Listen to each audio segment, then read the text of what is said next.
नमस्कार दोस्तों, स्वागत है आप सबका एक और न्यू वीडियो में। तो कैसे हैं आप लोग? आई होप अच्छे होंगे, शानदार होंगे, जानदार होंगे, ज़बरदस्त होंगे। तो दोस्तों आज हम स्टार्ट करने वाले हैं ट्रायंगल। देखिए ये चैप्टर बहुत ही इंपॉर्टेंट चैप्टर है क्योंकि इसमें से एग्जाम में 2-3 क्वेश्चन जरूर पूछ जाते हैं। और जो क्वेश्चन होते हैं वो मतलब जो है थ्योरी या फिर उसमें न्यूमेरिकल टाइप के, दोनों टाइप के क्वेश्चन आते हैं।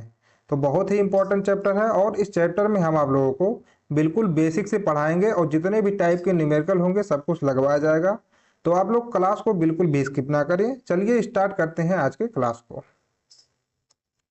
तो दोस्तों सबसे बेसिक चीज क्या है? सबसे बेसिक ये है त्रिभुज क्या होता है। तो देखिए त्रिभुज क्या होता है। त्रिभुज एक तीन भुजाओं वाला, तीन कोणों वाला और तीन शीर्षों वाला बहुभुज है। जैसा कि हमने आपको पहले भी इसके पहले बहुभुज पढ़ाया था तो उसमें बताया भी था कि जो पॉलीगन के अंदर जो है त्रिभुज, चतुर्भुज और ये सब आते हैं आकृतियां, मतलब खटभुज, पंचभुज, ये सब आकृतियां किसके अंदर आती हैं? बहुभुज के अंदर। तो जो है त्रिभुज हम आज पढ़ाने वाले हैं, ये भी एक प्रकार का बहुभुज होता है। देखिए त्रिभुज आप लोग पहले भी देखे होंगे, आप लोग पढ़ भी चुके होंगे हो सकता है। तो त्रिभुज इस आकृति का होता है। अब देखिए इसमें क्या है, ये तीन भुजा है, एक दो तीन भुजाएं हैं, ठीक। इसमें तीन कोण होते हैं, यहाँ एक कोण, यहाँ एक कोण और यहाँ एक कोण, तीन कोण होते हैं। तो ये कुल मिला के एक बहुभुज बोला जाता है, ठीक है। इसके बाद चलते हैं। अब देखिए त्रिभुज कितने प्रकार के होते हैं। कुल मिलाकर त्रिभुज तो ऐसे कई प्रकार के हम लोग बता सकते हैं, लेकिन इसको दो आधार पर बांटा जाता है। एक भुजाओं के आधार पर और दूसरा कोणों के आधार पर बांटा जाता है। तो सबसे पहले देखिए यहाँ पे हमने इसको जो डिफाइन किया है, ये भुजाओं के आधार पर है, ठीक। अब देखिए भुजाओं के आधार पर त्रिभुज कितने प्रकार का होता है। सबसे पहले तो आता है समबाहु त्रिभुज। समबाहु त्रिभुज क्या होता है? समबाहु त्रिभुज जो है तीनों भुजाएं बराबर होती हैं, जैसा कि यहाँ पे चित्र में दिखाया गया है आप लोगों को। देखिए ये वाली भुजा, ये वाली भुजा और ये वाली भुजा क्या है, तीनों आपस में बराबर होती हैं। और इसमें जो कोण होते हैं, तीनों कोण भी बराबर होते हैं। ये वाला कोण, ये वाला कोण और ये वाला कोण, तीनों कोण भी क्या है, आपस में बराबर होते हैं। और ये तीनों कोण जो है 60 डिग्री के होते हैं। 60, ये वाला भी कितना, 60 डिग्री, और ये वाला कितना होता है, 60 डिग्री। त्रिभुज, कोई भी त्रिभुज हो उसके सब आंतरिक कोणों का योग कितना होता है, 180 डिग्री। जब हम आप लोग को पॉलीगन पढ़ा रहे थे, मतलब बहुभुज जो पढ़ाया था, तो उसमें आप लोगों को आंतरिक कोण और बहिष्कोण का योग, आंतरिक कोणों का योग दोनों निकालना बताया गया था। अगर आपने पॉलीगन को नहीं पढ़ा है तो इसके डिस्क्रिप्शन में हम उसका लिंक दे देंगे, आप लोग जाकर उसको देख लीजिए एक बार। बहुत ही बेसिक से पढ़ाए हैं उसको, 2 पार्ट में पढ़ाया गया है, आपका बिल्कुल भी क्लियर हो जाएगा। तो यहाँ पे समबाहु त्रिभुज देख लीजिए। समबाहु त्रिभुज में सभी तीनों भुजाएं बराबर होती हैं और तीनों कोण बराबर होते हैं, और प्रत्येक कोण कितने डिग्री का होता है, 60 डिग्री का होता है। इसके बाद देखिए हमारा आता है समद्विबाहु त्रिभुज। समद्विबाहु त्रिभुज क्या होता है? इसमें केवल दो भुजाएं बराबर होती हैं, जैसे ये वाली भुजा और ये वाली भुजा, यहाँ पे देखिए आपस में क्या है, बराबर है। ये वाली भुजा और ये वाली भुजा, और इन दोनों भुजाओं के सामने का जो कोण होता है वो भी आपस में क्या होता है, बराबर होता है। जैसे देखिए इस वाली भुजा के सामने ये वाला कोण है, ठीक है, और इस वाली भुजा के सामने ये वाला कोण, ये दोनों आपस में बराबर होते हैं। देखिए इसमें लिखा भी गया है, इसकी कोई भी दो भुजाएं बराबर होती हैं।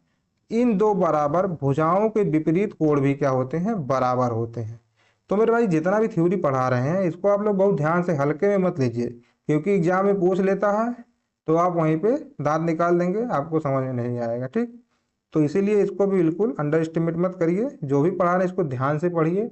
और अगर आपको उस क्लास का पीडीएफ चाहिए तो हमारे टेलीग्राम चैनल को ज्वाइन कर लीजिएगा, वहाँ पे पूरा पीडीएफ आपको मिल जाएगा रिवाइज करने के लिए।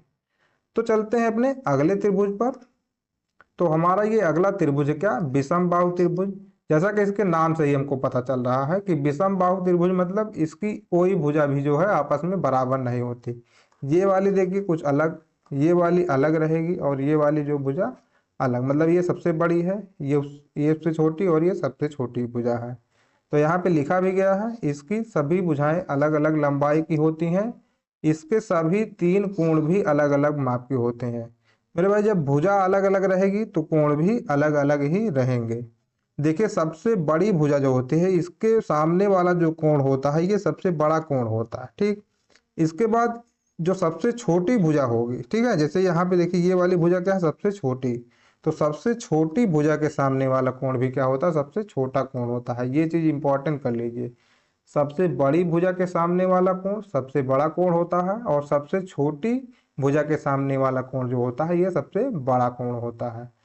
तो अभी तक हमने आपको जो है भुजाओं के आधार पर त्रिभुज कितने प्रकार के, 3 प्रकार का बता चुके हैं। कौन कौन, एक समबाहु त्रिभुज, समद्विबाहु त्रिभुज और विषमबाहु त्रिभुज। ठीक है। अब देखिए अगला आधार जो हमारा है कोणों के आधार पर है। जैसे अभी हमने भुजाओं के आधार पर त्रिभुज को बांटा था, इसी प्रकार से अब हम कोणों के आधार पर त्रिभुज को बांटने वाले हैं। तो देखिए कोणों के आधार पर सबसे पहला जो हमारा आता है न्यून कोण त्रिभुज। अब न्यून कोण त्रिभुज का मतलब क्या होता है, इसमें तीनों कोण जो होते हैं, यहाँ पर देखिए चित्र में तीनों कोण जो होते हैं ये 90 डिग्री से कम होते हैं। मतलब एक मान लीजिए 70 है और दूसरा मान लीजिए 60 है, तो तीसरा कितना होगा, 60 70 हो जाएगा 130, तो ये बन जाएगा 50 डिग्री। ठीक है। मतलब कुल मिलाकर ये तीनों कोण जो होते हैं 90 डिग्री से कम रहेंगे। अगर 90 डिग्री से ऊपर रहेगा तो मेरे भाई अधिक कोण बन जाएगा। ठीक है, अभी आगे उसको बताएंगे। तो न्यून कोण त्रिभुज में क्या होता है, तीनों कोण 90 डिग्री से कम होते हैं। तो आप देख कर पहचान जाए कि हाँ ये क्या है, एक न्यून कोण त्रिभुज है। तो हमारा अगला त्रिभुज जो है ये है समकोण त्रिभुज। इसके बारे में हमको डिटेल से भी पढ़ना है, लेकिन त्रिभुज हम चैप्टर पढ़ रहे हैं, इसके लिए एक अलग से चैप्टर होता है क्या, ट्रिग्नोमेट्री का। ठीक है, ट्रिग्नोमेट्री ये आपको स्पेशल एक चैप्टर पढ़ाया जाएगा। ठीक, समकोण त्रिभुज के ही थ्रू वो लगता है, लेकिन यहाँ पे केवल हम लोग समकोण त्रिभुज के बारे में जानेंगे और थोड़ा बहुत जो रहेगा क्वेश्चन उसको करेंगे। तो देखिए समकोण त्रिभुज में क्या होता है, एक कोण 90 डिग्री का होता है। यहाँ पे देखिए इस त्रिभुज में ये कोण कितने डिग्री का है, 90 डिग्री का। तो जब भी आप देखेंगे कोई भी त्रिभुज अगर उसमें एक कोण 90 डिग्री का बना हो, तो वहां पे आप लोग तुरंत समझ जाएंगे कि ये एक राइट एंगल ट्रायंगल है, मतलब समकोण त्रिभुज है। और देखिए इसमें पाइथागोरस प्रमेय लागू होती है। ठीक है, पाइथागोरस प्रमेय क्या है, ये जब ट्रिग्नोमेट्री पढ़ाएंगे तो वहां पे इसको बहुत बढ़िया से पढ़ाएंगे। यहाँ पे आप लोग समझ लीजिए पाइथागोरस प्रमेय क्या होता है। जैसे देखिए कोई भी समकोण त्रिभुज है, इसमें यहाँ पे मान लीजिए एक थीटा कोण है। ठीक है, अब जिस भुजा पे जो है 90 डिग्री एंगल और ये थीटा कोण बनता है उसे हम लोग क्या मान के चलते हैं, आधार। ठीक, इसे हम लोग मानते हैं आधार। और 90 डिग्री एंगल जहां बना है उसे क्या कहेंगे, लंब। और 90 डिग्री के सामने वाला कोण जो होता है ये होता है कर्ण। जब भी समकोण त्रिभुज की बात आती है वहां पे एक रहेगा आधार जिसपे ये दोनों कोण बने होते हैं, और लंब जहां पे 90 डिग्री कोण बना होता है उससे जो आसन्न भुजा होती है वो क्या होता है, लंब। और 90 डिग्री के सामने वाली भुजा मेरे भाई जो होती है उसको क्या कहते हैं, कर्ण। ठीक है, तो पाइथागोरस प्रमेय क्या होता है, पाइथागोरस प्रमेय जो होता है कर्ण स्क्वायर बराबर लंब स्क्वायर प्लस आधार स्क्वायर। ठीक है, ये होता है पाइथागोरस प्रमेय। तो आप लोग इसे भी ध्यान रखिए, और त्रिकोणमिति जब पढ़ाएंगे तो इसमें पूरा यूज है इसका, वो सब एकदम आराम से पढ़ाया जाएगा। तो देखिए पाइथागोरस प्रमेय सबसे लंबी जो भुजा यहाँ पे आपको दिख भी रही होगी क्या होती है, कर्ण की होती है। तो चलते हैं अपने अगले त्रिभुज पर। तो हमारा अगला त्रिभुज है अधिक कोण त्रिभुज, जिसके बारे में अभी हम बताए हैं। इसमें क्या होता है, एक कोण जो है 90 डिग्री से अधिक होता है। जैसे कि यहाँ पे चित्र में देखिए ये वाला कोण जो है ये 90 डिग्री से अधिक का कोण है, इसीलिए इसे जो है अधिक कोण बोला जाता है। और न्यून कोण त्रिभुज में क्या होता है, उसमें तीनों कोण 90 डिग्री से कम होते हैं, लेकिन अधिक कोण त्रिभुज में एक कोण को केवल क्या होता है, 90 डिग्री से अधिक होता है, इसीलिए इसे अधिक कोण त्रिभुज बोला जाता है। तो आई होप इतना आपको समझ में आया होगा। अगर समझ में आ रहा है मेरे भाई तो वीडियो को लाइक कर दीजिए। अभी इसके आगे भी चलते हैं, इसका परिमाप क्या होता है, क्षेत्रफल क्या होता है, इन सब के बारे में हम चर्चा करने वाले हैं। तो देखिए अब त्रिभुज के कुछ महत्वपूर्ण पॉइंट हैं जिसके बारे में जान लीजिए। ये डायरेक्ट जितना भी पॉइंट लिखा गया है डायरेक्ट क्वेश्चन में पूछा जाता है, इसीलिए बहुत छांट छांट कर यहाँ पे इन पॉइंट को लिखा गया है, ताकि आपको ज्यादा कोई एक्स्ट्रा ना पढ़ना पड़े। जितना काम वाली बात है उतना ही लिखा गया है इसमें। ठीक, अब देखिए पहला पॉइंट यहाँ पे हमारा क्या है, त्रिभुज के तीनों आंतरिक कोणों का योग हमेशा कितना होता है, 180 डिग्री। ठीक है, अगर आप ऐसे भी देखना चाहें तो आप लोग बहुभुज जब हम बताए थे उसमें बताए थे कि आंतरिक कोण कैसे निकाला जाता है। वहां पे ये आंतरिक कोणों का योग मेरे भाई। ठीक है, तो वहां पे हमने आपको फार्मूला क्या पढ़ाया था, n-2 इंटू 180 डिग्री। ये फार्मूला आपको बताया था क्या, किसी भी बहुभुज के आंतरिक कोणों का योग निकालने का।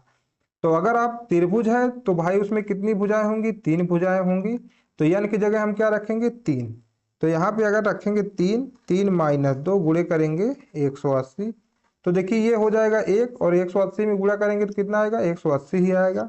इसीलिए क्या है, त्रिभुज के तीनों कोणों का योग जो होता है हमेशा कितना होता है, 180 डिग्री होता है। ठीक, अब हमारा दूसरा जो इंपॉर्टेंट पॉइंट है क्या है, एक त्रिभुज की किसी भी दो भुजाओं की लंबाई का योग तीसरी भुजा से हमेशा बड़ा होता है। चलिए इसको थोड़ा डिटेल में समझते हैं। अब देखिए यहाँ पे हम बनाने वाले हैं एक त्रिभुज। ठीक, यहाँ पे मान लीजिए हम कोई भी त्रिभुज बना लें। ठीक है, मान लीजिए एक भुजा कितना है, 3, एक भुजा 4 और एक भुजा है 5। अब देखिए इसमें इसके कहने का मतलब क्या है, दो भुजाओं की लंबाई का योग तीसरी भुजा से हमेशा बड़ा होता है। तो चलिए इसे कर कर देखते हैं। अब देखिए, अब हम 5 और 4 को जोड़ेंगे जब भी कितना आएगा, 9। तो ये इसका योग जो है तीसरी भुजा से बड़ा होना चाहिए। तो ये तीसरी भुजा कितना है, 3। तो मेरे भाई 9 3 से बड़ा ही होता है। अगर हम इन दोनों भुजाओं को जोड़ो तो कितना आ जाएगा, 4 3 7। तो देखिए 5 जो है 7 से बड़ा होता है। ठीक इसी प्रकार से हम लोग अगर ये दोनों भुजाओं को जोड़ते हैं, 5 3 8, तो देखिए 8 क्या होता है, 4 से बड़ा होता है। तो ये फैक्ट है ये, ठीक है, कि त्रिभुज के अगर किन्हीं हम दो भुजाओं को जोड़ेंगे तो जो तीसरी भुजा होगी उनके योग से छोटी ही होगी। ठीक, अब हमारा तीसरा जो पॉइंट देखिए इसमें क्या लिखा गया है, एक त्रिभुज में सबसे लंबी भुजा के विपरीत सबसे बड़ा कोण होता है। ये तो हमने आपको पहले भी बताया है जब हम पढ़ा रहे थे अभी एक त्रिभुज, तो उसमें बताए थे कि देखिए जो सबसे लंबी भुजा है इसके सामने वाला कोण सबसे बड़ा कोण, उससे और सबसे छोटी जो भुजा हो जाएगी उसके सामने वाला कोण सबसे छोटा कोण होता है। और जो जैसा भी मतलब अगर भुजा बड़ी तो उसके सामने वाला कोण बड़ा, भुजा छोटी तो उसके सामने वाला कोण छोटा होता है। ये चीज आप लोग फैक्ट एकदम नोट कर लीजिए। और जो हमारा चौथा पॉइंट है यहाँ पे देखिए क्या है, एक त्रिभुज में सबसे छोटी भुजा के विपरीत सबसे छोटा कोण होता है। ये तो अभी हम बता चुके हैं यहाँ पे। तो ये चारों मेरे भाई आप लोग दिमाग में एकदम बैठा लीजिए और चलते हैं आगे। अब देखिए क्या हमको पढ़ना है, त्रिभुज का क्षेत्रफल और परिमाप। तो अभी तक हमने आपको जितना पढ़ाया वो था ज्यामिति का पार्ट, ठीक है, क्योंकि ज्यामिति में भी हमको ये पढ़ना होता है। ठीक, अब यहाँ से जो स्टार्ट होगा ये मेंसुरेशन वाला पार्ट है, जहाँ पे हम लोग क्या पढ़ेंगे, क्षेत्रफल और परिमाप। अभी तक हमने आपको केवल ज्योमेट्री वाली चीज बताई है। अब देखिए कोई भी त्रिभुज हो, ठीक, यहाँ पे हम आपको 2-3 प्रकार के त्रिभुज बना के बताते हैं। जैसे देखिए एक मान लीजिए त्रिभुज ये है, मान लीजिए हमने बनाया समबाहु त्रिभुज। इसके बाद एक बना देते हैं यहाँ पे कोई भी त्रिभुज अपने मन से। ठीक है, ये एक त्रिभुज है। एक बना दिया हमने समकोण त्रिभुज। अब तीनों त्रिभुज को एक ही साथ ही हम आपको समझाने वाले हैं। देखिए त्रिभुज का क्षेत्रफल बराबर क्या होता है, 1/2 आधार गुणे ऊंचाई होता है। तो आप लोग को यहाँ पे दिख रहा है ऊंचाई, नहीं दिख रहा, लेकिन जब भी हम ऊंचाई लेंगे किसी एक भुजा से लेंगे। ठीक है, इस भुजा पर इसके सामने वाले सिर से डाल दीजिए यहाँ पे जो लंबवत ऊंचाई है इसी को हम लोग ऊंचाई लेते हैं। ठीक, यहाँ पे भी हमको जैसे लेना है तो यहाँ से लंब डालेंगे, जितना ऊंचाई आएगी 1/2 आधार कौन माना जाएगा, जिस पर लंब डाला गया है मेरे भाई, यहाँ पे आधार ये हो जाएगा। ठीक है, इसी प्रकार से यहाँ पे देखेंगे लंब इस पर डाला गया है तो आधार ये वाली भुजा हो जाएगी। इसी प्रकार से लंब यहाँ पे इस पर डाला गया तो आधार जो है नीचे वाली ये भुजा हो जाएगी, ये लंब हो जाएगा। तो आधार गुणे भुजा का मतलब क्या होता है, लंबवत ऊंचाई। अगर आप आधार इस वाली भुजा को लेना चाहते हैं तो इस सिर से लंब डालिए इस पर, तब आधार आप ये मानेंगे। ठीक, जब भी लेंगे जिस पर लंब डालेंगे हो जाएगा हमारा आधार, और लंबवत ऊंचाई ही हमको लेना होता है। तो क्या होता है इसका फार्मूला, 1/2 गुणे आधार गुणे ऊंचाई होता है।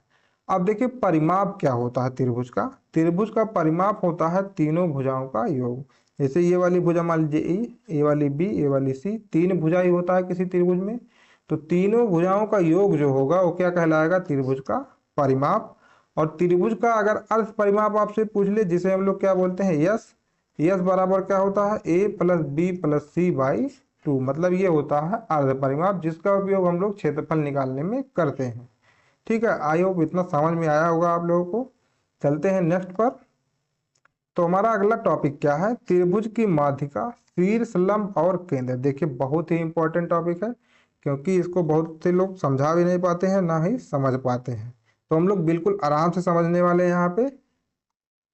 तो हमारा देखिए पहला पॉइंट क्या है इसमें, माध्यिका एक रेखाखंड है जो त्रिभुज के एक सिर को उसके विपरीत भुजाओं के मध्य बिंदु से जोड़ता है। तो यहाँ पे हम लोग इसका फिगर बना के समझेंगे, ठीक। अब देखिए यहाँ पे हम एक चित्र बनाते हैं त्रिभुज का। तो मेरे भाई हमने यहाँ पे एक ले लिया है त्रिभुज। अब देखिए हमको अगर माध्यिका बताना है तो माध्यिका क्या होता है, यहाँ पे साफ साफ लिखा है एक रेखाखंड है जो त्रिभुज के एक शीर्ष को उसके विपरीत भुजा के मध्य बिंदु से जोड़ता है। इसका मतलब क्या हुआ, अगर ये शीर्ष ए है, ये वाला शीर्ष बी है और ये वाला शीर्ष सी है, तो देखिए इसकी माध्यिका क्या होगी, हम यहाँ से शीर्ष से ले जाएंगे और सीधे कहाँ मिलाएंगे, इसके आधे पर, ये बराबर भागों में बटेगा। अब यहाँ से अगर हमको माध्यिका लेना है, हमको एंगल से कोई मतलब नहीं, हम सीधे सीधे कहाँ मिलाएंगे, इसके आधे पर। देखिए ये आधे पर नहीं मिला, इसको आधे पर मिला लीजिए, ठीक। ऐसे ही इसके आधे पर मिला देंगे, तो ये क्या बन जाएगी, माध्यिका। अब बीसी भुजा की माध्यिका, ठीक है, एंगल ए से डाला गया है, तो यही होता है माध्यिका कि हम लोग क्या करते हैं, एक शीर्ष से डालते हैं और जिसके सामने वाली भुजा पर जो है उसके माध्य पर, मतलब बिल्कुल बीचों बीच मिला देते हैं, वो क्या हो जाता है, माध्यिका हो जाता है, ठीक। अब देखिए अगला पॉइंट जो हमारा है, एक त्रिभुज की तीनों माध्यिकाएं जो एक ही बिंदु पर मिलती हैं उसे क्या कहते हैं, केंद्रक। अब जैसे कि यहाँ पे फिर से एक त्रिभुज बनाकर बताते हैं। जैसे मान लीजिए यहाँ पे ये है, ठीक। अब यहाँ से इसका माध्यिका ये हो गया, इसका माध्यिका ये हो गया, ठीक है। इसी प्रकार से इसका माध्यिका हम बनाते हैं, ठीक। अब देखिए ये तीनों अगर एक ही पॉइंट पे जहां मिल रहा है, इसे हम लोग क्या बोल देते हैं, केंद्रक, ठीक। इसको क्या बोला जाएगा, केंद्रक। और केंद्रक जो है त्रिभुज को दो बराबर क्षेत्रफल वाले भागों में क्या करता है, विभाजित करता है। जैसे यहाँ पे केंद्रक है, ठीक, तो ये देखिए इसको जो है इधर, मतलब इधर वाला पार्ट और इधर वाला पार्ट, ये दो बराबर भागों में इसको डिवाइड कर देगा, या फिर इसका जो माध्यिका है ये इसको दो बराबर पार्टों में इसे डिवाइड कर देता है, ठीक है। तो आई होप आप लोग को क्या होगा, माध्यिका समझ में आया होगा। तो हमारा अगला टॉपिक क्या है, शीर्ष लंब। तो चलिए इसको भी फिगर बनाकर हम लोग समझते हैं। अब देखिए यहाँ पे हमने एक बना दिया है त्रिभुज, एक त्रिभुज बना दिया। अब देखिए शीर्ष लंब क्या होता है, ये शीर्ष होता है त्रिभुज का। त्रिभुज का शीर्ष क्या है, ए बी और सी, ये तीनों क्या है, त्रिभुज के शीर्ष हैं। और इस शीर्ष से हम इसके सामने वाली भुजा पर क्या डालेंगे, लंब डालेंगे। लंब का मतलब बिल्कुल 90 डिग्री का एंगल बनेगा। ऐसे ही यहाँ बी से हम लोग इस वाली एसी भुजा पर क्या डालते हैं, लंब, तो ये देखिए बिल्कुल बिल्कुल लंब है। ऐसे ही यहाँ से भी हम क्या डालेंगे, लंब, और ये भी कितने डिग्री कोण बना चाहिए, 90 डिग्री का। तो जो शीर्ष है उससे हम क्या करते हैं, सामने वाली भुजा पर लंब डाल देते हैं, तो यही क्या कहलाता है, जैसे अब इसका नाम रख दें हम क्या, स्मॉल ए, स्मॉल बी और स्मॉल सी। तो ये लंब क्या हो जाएगा, ए और ए, मतलब ये वाला एक लंब क्या है, ए है। ऐसे ही ये बी भी लंब है, ठीक है। ऐसे ही ये सी लंब हो जाएगा। तो लंब क्या होता है, हम लोग शीर्ष से सामने वाली भुजा पर क्या 90 डिग्री का एक लंब डाल देते हैं, यही कहलाता है शीर्ष लंब, मतलब लंबवत ऊंचाई। और जब भी हम त्रिभुज का क्षेत्रफल लेते हैं तो इसी ऊंचाई को लेते हैं, ठीक है। ये वाली ऊंचाई लेंगे और ये लंब जिस जिस वाली भुजा पर बना है उसे हम क्या मानेंगे, आधार मानेंगे। तो आई होप आपको इतना समझ में आया होगा। अब देखिए लंब केंद्र क्या है, त्रिभुज के तीनों शीर्ष लंब एक ही बिंदु पर मिलते हैं, जिसे हम लोग लंब केंद्र कहते हैं। जैसे इस फिगर में देखिए लंब केंद्र ये वाला हो जाएगा, जहां तीनों शीर्ष लंब मिल रहे हैं आपस में, ठीक है। तो फिर हमारा अगला टॉपिक क्या है, कोण समद्विभाजक, ठीक। ये बहुत ही आसान है इसको समझना। देखिए जैसे यहाँ पे हम बना दिए एक त्रिभुज, अब इसका एंगल ये वाला लीजिए, ये वाला एंगल लिए और ये वाला। तो कोण समद्विभाजक जो होता है ये कोण को बिल्कुल दो भागों में विभाजित करता है, ठीक। ये यहाँ पे देखिए इसको दो भागों में विभाजित किया, और ये वाला भी क्या करेगा, इसको दो बराबर भागों में विभाजित कर देगा। तो ये क्या कहलाएगा, कोण समद्विभाजक। जैसा कि हमारे देखिए पॉइंट में लिखा भी गया है, कोण समद्विभाजक वह रेखा है जो त्रिभुज के किसी आंतरिक कोण को दो बराबर भागों में बांटती है। तीनों कोण समद्विभाजक एक ही बिंदु पर मिलते हैं जिसे अंतः केंद्र कहा जाता है। मतलब यहाँ पे ये क्या कहलाएगा, अंतः केंद्र। अंतः केंद्र वह बिंदु है जहां से त्रिभुज के अंतर एक वृत्त खींचा जा सकता है जो तीनों भुजाओं को स्पर्श करेगा। तो देखिए इस केंद्र पर रखकर, ठीक है, इस केंद्र पर रखकर हम अगर कोई ऐसे सर्किल खींचेंगे, सर्किल यहाँ पे अगर ड्रॉ करेंगे तो यहाँ पे देखिए अब कोई नाप तोल के तो बनाया नहीं गया, लेकिन ये तीनों भुजाओं को क्या करेगा, टच करेगा मेरे भाई। ठीक, तो जब भी कोण समद्विभाजक जो होगा उस जो जिस केंद्र पर मिलेगा उससे अगर हम त्रिभुज के भुजाओं पर एक वृत्त बनाएंगे तो तीनों भुजाओं से वो इंटरसेक्ट करेगा, मतलब तीनों भुजाओं से मिलेगा, ठीक, स्पर्श करेगा। ठीक है, तो आई होप आप लोगों को माध्यिका और क्या बोलते हैं उसको, शीर्षलंब और समद्विभाजक, कोण समद्विभाजक समझ में आ गया होगा। अब देखिए हमारा अगला टॉपिक क्या है, परिकेंद्र। परिकेंद्र, ठीक। अब यहाँ पे देखिए परिकेंद्र क्या होता है। परिकेंद्र वह बिंदु है जहां त्रिभुज की भुजाओं के लंब समद्विभाजक मिलते हैं। मतलब ये है इसका कहने का। अब यहाँ पे देखिए चित्र में, यहाँ पे एक त्रिभुज हमने बना दिया, यहाँ से हमने एक डाल दिया इस वाले भुजा पर लंब, यहाँ से डालते हैं इस वाली भुजा पर लंब, और यहाँ पे भी डाल देते हैं इस वाली भुजा पर लंब। इसके कहने का मतलब यह है त्रिभुज की भुजाओं के लंब समद्विभाजक, मतलब ये वाला लंब जो है, ठीक है, मान लीजिए ये लंब है, ये जहाँ द्विभाजित होता है, ठीक है, ये वाला लंब जहाँ से द्विभाग में बढ़ता है, तीनों लंब जहाँ से द्विभागों में बढ़ते हैं वो क्या कहलाएगा, लंब समद्विभाजक कहलाएगा। यह वह केंद्र है जहां से एक परिवृत्त खींचा जा सकता है। तो पहले देखिए परिवृत्त क्या होता है, मतलब इस केंद्र से अगर हम यहाँ बाहर बाहर इसके, अभी तक इसके पहले जो बताए थे वो क्या बताए थे, अंदर अंदर एक वृत्त खींचने को, लेकिन इसमें क्या, इस पर रखकर जब भी हम परिवृत्त एक खींचेंगे तो तीनों शीर्षों से होकर जाएगा, जैसे कि इसमें लिखा गया है। ठीक है, ये सब पॉइंट भाई आप एकदम बिल्कुल दिमाग में बैठा लीजिए, या फिर आप इसको कॉपी में नोट कर लीजिए, जिसको रिवाइज करेंगे तो बिल्कुल आपका क्लियर हो जाएगा। ये सब पॉइंट याद रहना चाहिए हमेशा, जब भी आप एग्जाम देने जाए ये सब पॉइंट आपको याद रहना चाहिए, क्योंकि अगर मैथ में ऐसा सवाल पूछ लिया मेरे भाई तो आप लोग 5 सेकंड में इसका आंसर लगा सकते हैं, अब भूल गए तो बिल्कुल 1 नंबर छूट जाएगा आपका। तो अब हमारा अगला पॉइंट है, यह वृत्त की त्रिज्या को परित्रिज्या कहते हैं। मतलब ये जो त्रिज्या अब इसमें बनी इसे हम लोग क्या कह देते हैं, परित्रिज्या, और जो अंतर बनती है उसको क्या कहते हैं, अंतः त्रिज्या। परिकेंद्र त्रिभुज के अंदर बाहर या भुजा पर कहीं भी हो सकता है, जो त्रिभुज के प्रकार पर निर्भर करता है। ठीक, अब देखिए न्यून कोण त्रिभुज में क्या होता है, परिकेंद्र जो है अंदर होता है। अगर कोई न्यून कोण त्रिभुज है, न्यून कोण त्रिभुज का मतलब क्या होता है, जिसके तीनों एंगल क्या हो, 90 डिग्री से कम हो, तो इसमें जो परिकेंद्र बनेगा वो क्या होगा, त्रिभुज के अंदर ही रहेगा। समकोण त्रिभुज में एकदम बिल्कुल, जैसे यहाँ पे एक समकोण त्रिभुज है, जो इसका परिकेंद्र बनता है वो यहाँ कर्ण के बिल्कुल बीचों बीच बनता है। ठीक है, ऐसे यहाँ पे हम लोग एक इसमें गोला वृत्त बनाएंगे तो ये इसके कर्ण के बिल्कुल बीचों बीच में होता है।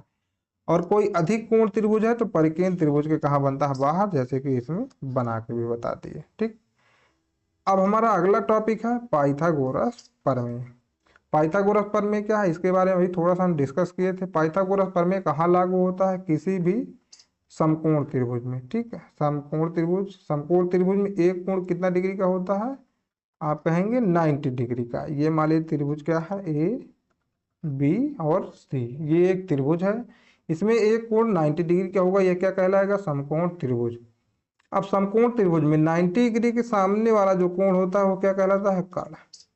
तो अगर यहाँ पे हम एक थीटा एंगल बना देंगे, अगर थीटा यहाँ से हमको लेना है तब आधार क्या माना जाएगा, ये वाला माना जाएगा। अगर थीटा यहाँ पे होता तो आधार ये वाला माना जाता।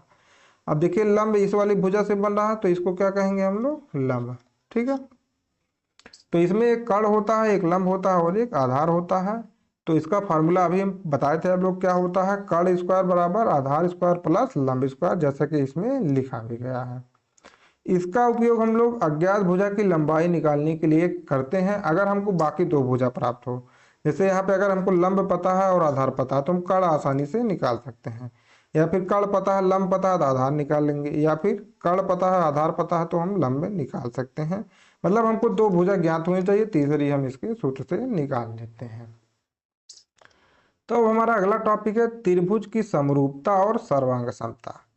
तो यहाँ पे देखिए बहुत सारे पॉइंट लिखे गए हैं। सबसे पहले हम लोग सर्वांग समता का मतलब निकालते हैं क्या होता है।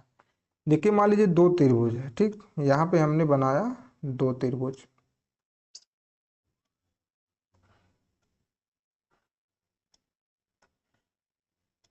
अब देखिए सर्वांग समता का मतलब ये होता है कि इसका आकार, ठीक है, शेप एंड साइज, क्या कहते हैं, शेप एंड साइज दोनों बराबर होने चाहिए तभी ये सर्वांग सम होगा। मतलब भुजा मान लीजिए ये वाली भुजा इसके बराबर है, ये वाली भुजा इसके बराबर है और ये वाली भुजा जो है इसके बराबर है, तब भी ये क्या कहलाएगा, त्रिभुज सर्वांग सम कहलाएगा। या फिर इसके तीनों एंगल जो है बराबर है, जैसे ये इसमें बनाते हैं एंगल, जैसे यहाँ पे तीनों एंगल देख लीजिए। अब मान लीजिए ये वाला कोण इस वाले कोण के बराबर है, ये वाला कोण इस वाले कोण के बराबर है और ये वाला कोण जो है इस वाले कोण के बराबर है, तब भी क्या होगा, ये दोनों त्रिभुज सर्वांगसम माने जाएंगे। जिसका चिन्ह हम लोग ऐसे बनाते हैं, ठीक, इसका चिन्ह ऐसे बनाते हैं जैसे नीचे बनाए हैं अभी, ये ऊपर थोड़ा मिटा देते हैं इसको। इसका चिन्ह ऐसे बनाया जाता है सर्वांग सम का। ये बहुत ज़्यादा इंपॉर्टेंट नहीं है आपके लिए, ये 9th-10th में जो है पढ़ाया जाता है, लेकिन अगर आप लोग समझे रहेंगे तो हो सकता है कभी इसका इस्तेमाल करने को मिल जाए, ठीक है। तो देखिए सर्वांग समता में क्या होता है, दो त्रिभुज सर्वांग सम होते हैं यदि वे आकार और माप दोनों समान हो। आकार मतलब जिसका साइज और माप मतलब उसका शेप, ठीक है। इसका मतलब है कि उनकी सभी संगत भुजाएं और संगत कोण बराबर होते हैं, जैसा कि अभी हमने आपको यहाँ पे समझा दिया है। सर्वांग समता का नियम देखिए क्या क्या होता है, एस एस एस मतलब साइड साइड साइड मतलब तीनों भुजा क्या हो, इनका अनुपात बराबर हो। या फिर साइड एंगल साइज मतलब दो साइड और एक बीच का एंगल। ये सब चीज़ें आपके लिए जानना उतना ज़रूरी नहीं है। अगर यहाँ पे देखिए PDF हम डाल देंगे, आप लोग इसको एक बार पढ़ सकते हैं। ऐसे ही समरूपता का मतलब देखिए, इसमें अभी जो बताए थे उसमें शेप एंड साइज दोनों का बराबर होना जरूरी था। इसमें क्या है, केवल शेप बराबर रहे, ठीक है, केवल क्या है, दोनों का शेप एक समान हो तो त्रिभुज क्या कहलाएगा, समरूप। जैसा कि इनके नाम से भी देखने को मिला, समरूप का मतलब एक ही रूप है जैसा। जैसे पंखा है तो पंखा चाहे छोटा हो या फिर बड़ा, तीनों का जो है शेप जो है एक जैसा ही होता है, ठीक। जैसे बॉल है, छोटी बॉल हो या फिर बड़ी बॉल, दोनों का शेप जो है एक जैसा होता है। तो इसे हम लोग क्या कह देते हैं, समरूप। समरूप तभी होगा जब इनकी भुजाओं का अनुपात क्या होगा, आपस में बराबर होगा, या फिर इनके कोण जो है आपस में बराबर होंगे, तो ये समरूप कहलाएगा। इसका नियम भी देखिए यहाँ पे लिखा गया है, ठीक है। ये सब आप लोग, इसका PDF हम डाल देंगे, उसको टेलीग्राम से डाउनलोड करके आप लोग पढ़ लीजिएगा, ठीक। तो अब कुछ पॉइंट और है इंपॉर्टेंट फैक्ट जिसके बारे में हम जान लेते हैं। देखिए यहाँ पे पहला पॉइंट हमारा ये है, जब त्रिभुज की एक भुजा को आगे बढ़ाया जाता है तो जो कोण बनता है उसे बाह्य कोण बनता कहते हैं। इसका मतलब हम लोग समझते हैं। यहाँ पे देखिए एक हम बनाते हैं यहाँ पे त्रिभुज, ये ले लिया है हमने त्रिभुज। अब देखिए हम एक भुजा को इसमें क्या कर देते हैं, कर दिए हैं आगे, इसका पहले नाम लिख देते हैं A B C और D। यहाँ पे हमने इसका नाम लिख दिया है। अब देखिए इसमें बाह्य कोण कौन सा है, ये वाला, ठीक है। मतलब जब भी कोई त्रिभुज है, एक भुजा को हम लोग आगे बढ़ा देते हैं थोड़ा सा, तो उसमें जो कोण बनता है वो क्या कहलाएगा, बाह्य कोण। अब हमारा दूसरा पॉइंट ये है, किसी भी शीर्ष पर बाह्य कोण और आंतरिक कोणों का योग 180 डिग्री होता है। कहने का मतलब ये है, ये वाला कोण और ये वाला कोण, इन दोनों का योग कितना होगा, 180 डिग्री। अब आप लोग जानते हैं कोई भी रेखा हो, ठीक है, जैसे मान लीजिए ये रेखा है, अब इसका कोण हम आपसे पूछेंगे तो आप लोग डायरेक्टली बता देंगे कितना है, 180 है। सेम यहाँ भी वही कंडीशन है, बस ये त्रिभुज के अंदर है, ये त्रिभुज के बाहर है, लेकिन इन दोनों का योग जब भी आप निकालेंगे तो कितना डिग्री आएगा, 180 डिग्री ही आएगा। और हमारा अगला पॉइंट क्या है, किसी भी त्रिभुज के बाह्य कोण का योग हमेशा क्या होता है, 360 डिग्री। अब इस पॉइंट को आप लोग याद कीजिए, हम जब बहुभुज पढ़ा रहे थे तो उसमें भी बताए थे कि कोई भी बहुभुज हो उसके सभी बाह्य कोणों का योग कितना होता है, 360 डिग्री होता है। तो त्रिभुज एक प्रकार का बहुभुज ही है। अब चाहे त्रिभुज रहे, चतुर्भुज रहे, पंचभुज रहे, छह भुज रहे, सप्तभुज रहे, अठभुज रहे, नौभुज, दसभुज, कुछ भी हो, सभी के बाह्य कोणों का योग जो कितना होता है, 360 डिग्री। ये आप लोग एकदम रट लीजिए इसको, ठीक। अब अगला हमारा जो पॉइंट है, एक बाह्य कोण अपने विपरीत असंलग्न दो आंतरिक कोणों के योग के बराबर होता है। इसका मतलब ये है, देखिए यहाँ पे फिर से एक हम चित्र बनाते हैं। अब जैसा कि हमने यहाँ पे बना दिया, ठीक है। अब इसका मतलब ये होता है ये जो बाह्य कोण है इसमें ये वाला एंगल और ये वाला एंगल जो होगा इन दोनों के योग के बराबर होगा। ये कौन सा? बाह्य कोण। जैसा कि इस पॉइंट में लिखा भी गया है, एक बाह्य कोण अपने विपरीत असंलग्न, मतलब इससे जो मिलता नहीं है, ठीक है। यहाँ पे देखिए, यहाँ पे ये इसके पास में नहीं है, ये वाला तो इससे संलग्न है, ठीक है। तो इस वाले कोण का योग इस वाले कोण का योग एक इसके इसके बाह्य कोण के बराबर होगा। और जो न्यूमेरिकल हम लोग करेंगे तो ऐसा क्वेश्चन डायरेक्ट हमसे ये इमेज देके पूछ लेता है कि बताइए, ये यहाँ पे दे देगा, यहाँ पे एक एंगल दे देगा, पूछ लेगा ये वाला कोण, ठीक। तो यहाँ पे मान लीजिए एंगल ए है, ये वाला एंगल बी है और ये वाला एंगल सी है। तो ए प्लस बी बराबर क्या हो जाएगा? सी। इसको आप लोग इस प्रकार से भी समझ सकते हैं, ठीक है। अब देखिए एक होता है क्या? हीरोन सूत्र। हीरोन सूत्र हो सकता है आप लोग पहले भी पढ़े होंगे या फिर कहीं कहीं भी इसका नाम ऐसे डायरेक्ट हीरो सूत्र भी, हीरो फार्मूला भी बोला जाता है। अब देखिए मेन रूप से हीरोन सूत्र होता क्या है? जैसे हमको एक त्रिभुज पता है, कोई त्रिभुज यहाँ पे हम लोग ले लेते हैं। जैसे यहाँ पे देखिए एक त्रिभुज हमने ले लिया है, ठीक। अब इसमें तीन भुजाएं हैं, एक भुजा ए, एक भुजा बी और एक भुजा क्या है? सी है। यहाँ पे ये शीर्ष ए, बी और सी है।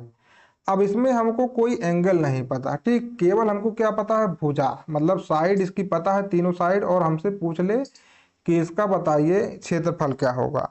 तो अभी हमने इसके इसके पहले एक क्षेत्रफल का फार्मूला बताया था आप लोगों को। उसमें क्या था कि मतलब आधार गुणे लंबवत ऊंचाई। लेकिन देखिए इसमें हमको ऊंचाई हम कैसे निकाल सकते हैं? केवल हमको तीनों साइड पता है, तो हम अगर कोई एंगल पता होता तब भी हो सकता है शायद हम निकाल सकते थे इसकी लंबवत ऊंचाई। लेकिन इस कंडीशन में हम लोग कहीं से लंबवत ऊंचाई नहीं निकाल सकते हैं। तो इसके लिए हीरोन ने एक फार्मूला दिया, इसीलिए इसका नाम क्या है? हीरोन फार्मूला है। इसमें अगर हमको तीनों साइड पता हो तो पहले हम लोग क्या करते हैं? तीनों साइड का अर्ध परिमाप, जैसा कि अभी हमने इसके पहले बताया था कि परिमाप जब बता रहे थे उसमें बताया था अर्ध परिमाप क्या होता है। तो अर्ध परिमाप S बराबर क्या होता है? A plus B plus C upon 2। मतलब तीनों साइड को जोड़ लीजिए और 2 से भाग कर दीजिए तो क्या मिल जाएगा हमको? इसका अर्ध परिमाप जो है मिल जाएगा। अब सिंपल है, इसका अगर हमको निकालना है फार्मूला तो क्या होता है? ए बराबर, ए मतलब एरिया, एरिया ऑफ ट्रायंगल बराबर क्या हो जाएगा? Under root S. एस मतलब क्या? अर्ध परिमाप। एस गुणे S minus A into S minus B into S minus C. अगर आप लोग मैथ के स्टूडेंट हैं तो हो सकता है आपने इसको पहले पढ़ा भी होगा, ठीक है। तो यही होता है हीरोन फार्मूला, जिसका उपयोग करके हम लोग किसी भी अगर त्रिभुज का केवल हमको साइड दिया गया हो, केवल साइड दिया गया है तो हम लोग बिल्कुल आसानी से उसका क्या है एरिया मतलब फाइंड कर सकते हैं, ठीक। तो इतना आप लोगों को हो सकता है समझ में आ रहा होगा। अब देखिए त्रिभुज के कुछ अनुप्रयोग होते हैं, जैसे वास्तुकला और इंजीनियरिंग में आप लोग कहीं पर भी जो है ब्रिज वगैरह देखे होंगे तो उसमें देखिए इस तरह का जो है जोड़ा रहता है, एंगल जो है त्रिभुज का एंगल ही जोड़ा रहता है। आप त्रिभुज पे यहाँ ऐसे बना के ज़्यादा से ज़्यादा लोड दे सकते हैं, ठीक। अगर आप ऐसे केवल यहाँ पे मान लीजिए ऐसे कुछ चीज़ बना दिए, यहाँ पे आप लोड देंगे तो टूट जाएगा जल्दी। लेकिन अगर त्रिभुज का आप शेप दे देंगे और कितना भी लोड दें इस पे तो ये जल्दी टूटेगा नहीं। इसीलिए इसका क्या बहुत जगह यूज होता है त्रिभुज का। त्रिकोणमिति का, ट्रिग्नोमेट्री मतलब पाइथागोरस का प्रमेय भी कई जगह भी यूज होता है और कला और डिजाइन में भी इसका यूज होता है। तो मेरे भाई आज का क्लास बस यहीं तक था। और जो है इसके बाद अब कल जो हमारा क्लास आएगा उसमें हम आप लोगों को इसमें जितने भी टाइप के न्यूमेरिकल होंगे कम से कम 20 क्वेश्चन कल और 20 क्वेश्चन परसों, ऐसे ऐसे करके 20-20 क्वेश्चन 25-25 क्वेश्चन करके आप लोग पढ़ा देंगे। ज़्यादा से ज़्यादा क्वेश्चन जितने भी टाइप के बनते होंगे, ताकि आपका कोई भी क्वेश्चन ऐसा ना रहे जो छूट जाए, ठीक है। तो आज का क्लास कैसा लगा आप कमेंट करके ज़रूर बताएं। और अगर अच्छा लगा मेरे भाई तो वीडियो को लाइक ज़रूर कर दीजिए और हमारे चैनल को सब्सक्राइब भी कर लीजिए। चलिए मिलेंगे कल फिर एक और न्यू वीडियो में, तब तक के लिए जय हिंद जय भारत।